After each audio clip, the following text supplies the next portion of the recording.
二位自认为能够杀我慕云，两位滋味如何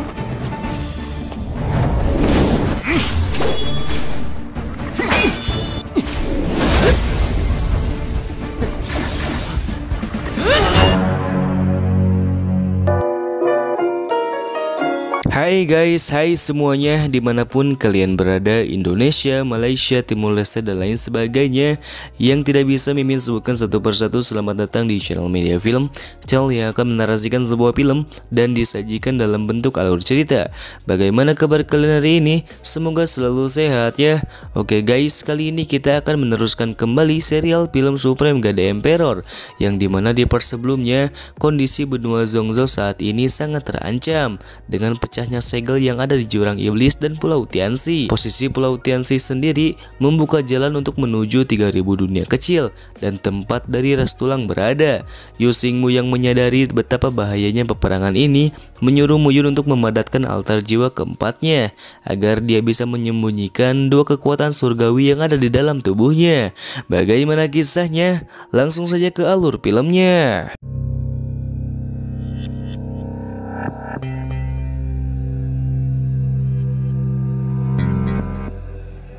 Sementara itu, terancamnya Pulau Tianxi, Zheng Wuyi menawarkan Sekte Shengdan sebagai tempat perlindungan sementara untuk Jun Wuxi.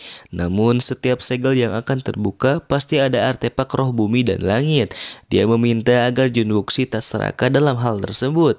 Mendengar hal itu, Jun Wuxi berhasil meyakinkan Zheng Wuyi. 这灵物，我君某必定不会一人贪占。 Sesampainya Mu Yun di sana, dia mulai mengasumsikan jika lubang besar yang terdapat di laut Pulau Tianxi terlihat seperti sebuah formasi. Jika dipikir kembali, tidak mungkin rasanya puluhan pulau bisa muncul begitu saja saat ini. Tak lama dari itu, Jun Wuxi dan Zheng Wufeng pun tiba di sana. Wan Gai yang melihat Jun Wuxi ada di depannya, lantas dia pun mengatakan, setelah dirinya melintasi 4 lautan sekalipun, Jun Wuxi saat ini masih terlihat seperti pecundang. Di saat yang bersamaan, Meng Yipan juga tiba di formasi Pulau Tianxi, sembari mengatakan jika mereka semua sudah siap bertarung dan mencari kematiannya sendiri. Melihat Jun Wuxi yang bergabung dengan Sekte Shengdan, Meng Yipan memberitahu jika Zheng Wuyi merupakan orang yang licik dan menawari diri untuk Jun Wuxi bergabung dengan Sekte Darah Bayang miliknya.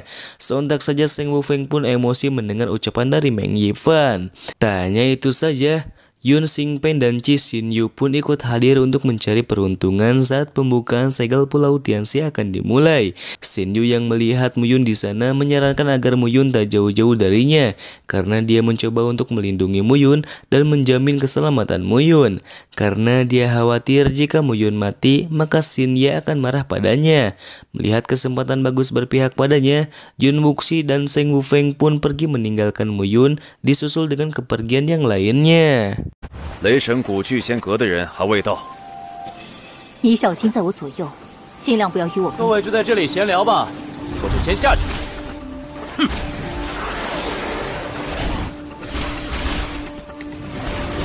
身为一盟之主，凡事不能亲自犯险。多谢护法关心。暮云，你最好不要离我太远，明白吗？ Tak lama dari itu, si Zhong Yuan pun ikut menyusul Mu Yun untuk membalaskan kematian anaknya tempo hari. Lei Janji yang berusaha mengingatkan pun tak didengar olehnya, karena saat ini kekuatan Mu Yun tak sebanding dengan kekuatan si Zhong Yuan.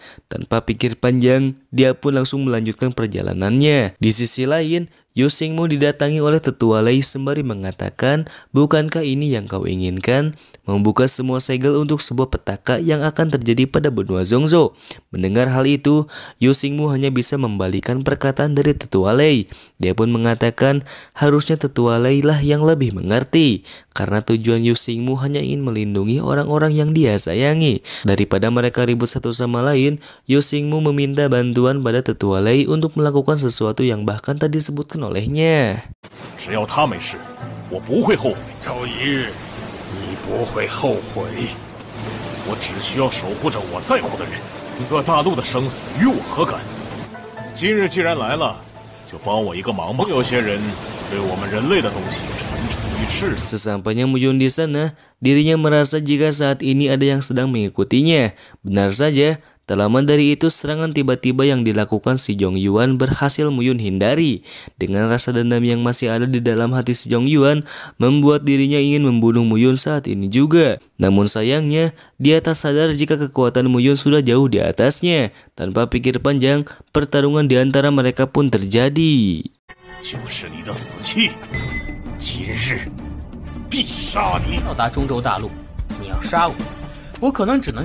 哼，你真的很有胆量。九名鬼哭，一个刚刚踏入涅槃境4重的臭小子！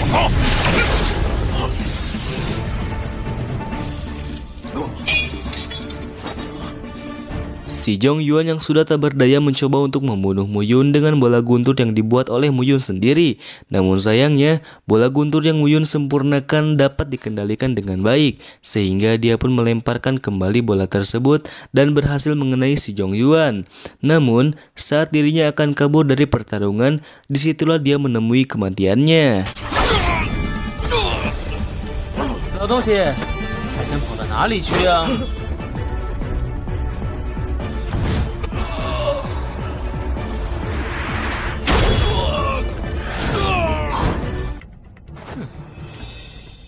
Sementara itu, utusan ras iblis memerintahkan prajuritnya untuk masuk ke dalam lautan Pulau Tianxi. Karena saat ini, praktisi dari pasukan utama Zhongzhou pasti sudah masuk ke dalam lautan tersebut. Sehingga rencana besar dari 4 kaisar telah tertunda akibat pergerakan yang berhasil dilumpuhkan oleh para manusia. Dengan hal itu, dia pun menyuruh pasukan iblis untuk masuk dan menguntit untuk mencari harta yang terkandung di dalam lautan Tianxi. 看看他们到底想搞什么鬼！ 所有灵将，全部进入到下面。这些老朋友，总是要见一见的。 Muyun yang sedang bersiap melanjutkan perjalanannya, dirinya curiga dengan kehadiran para pasukan iblis di sana. Karena ras iblis saat ini sangat pintar untuk bermain licik di belakang Muyun. Dia pun mencoba untuk mengikuti arah dari pasukan iblis tersebut. Namun tiba-tiba, dirinya berjalan mengikuti pasukan iblis. Dia melihat jika Wan Gai sedang diserang oleh Jun Wuxi dan Seng Wufeng. Namun dia mengasumsikan jika Wan Gai masih bisa unggul dari mereka berdua. Tak lama dari itu, Bai Zaipeng hadir untuk membantu membunuh Wan Gai. Muyun yang melihat hal itu tentu tak membiarkan hal itu terjadi. Sehingga Muyun pun melemparkan bola gunturnya untuk mengeluarkan pasukan iblis yang sedang bersembunyi sebagai pengalihan fokus mereka. 可恶的领主又想坐收渔翁之利！哎，谁不战士，自然也可以来。卑贱的人类！ Dengan keluarnya pasukan iblis, fokus Seng Wufeng dan Jun Wuxi teralihkan dari Wan Gai karena dia merasa jika pasukan iblis hanya akan mengambil harta yang terdapat di dalam lautan Tianxi. Tak disangka, potensi ledakan bola guntur itu mampu memancing semua orang keluar dan berusaha untuk mengejar para pasukan iblis tersebut.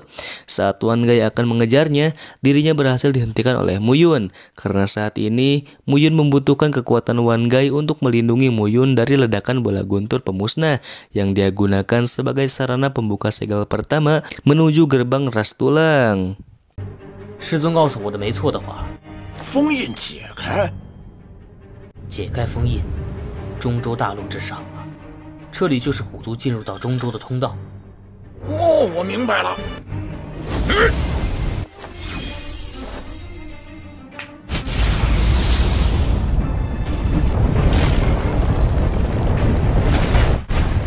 Dengan terbukanya segel pertama menuju gerbang, para kekuatan utama yang masuk lebih dulu dibuat terpukau dengan tempat penyegelan yang disebut sebuah mahakarya 10.000 tahun yang lalu.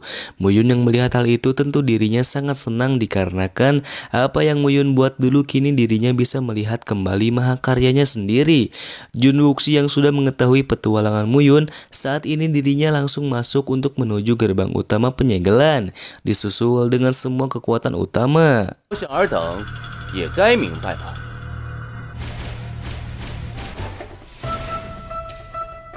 Sesampainya Muyun di area penyegelan, Jun Wuxi sudah menunggu kehadiran Muyun dari atas dan mencoba untuk menyerangnya sebagai balas dendam karena Muyun sudah mempermalukannya saat pertarungan menuju gua 10.000 hantu.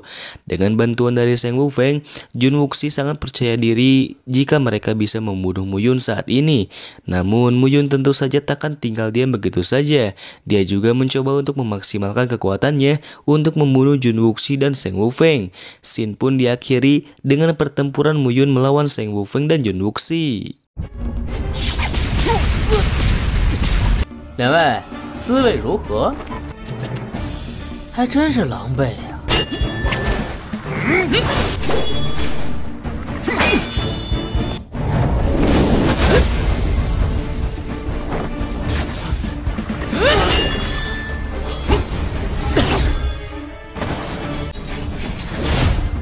！Di part yang akan datang, kekuatan sebenarnya dari Jun Wuxi akan diperlihatkan. Kekuatan psikis yang disatukan dengan ras tulang mampu memanipulasi kekuatannya saat ini.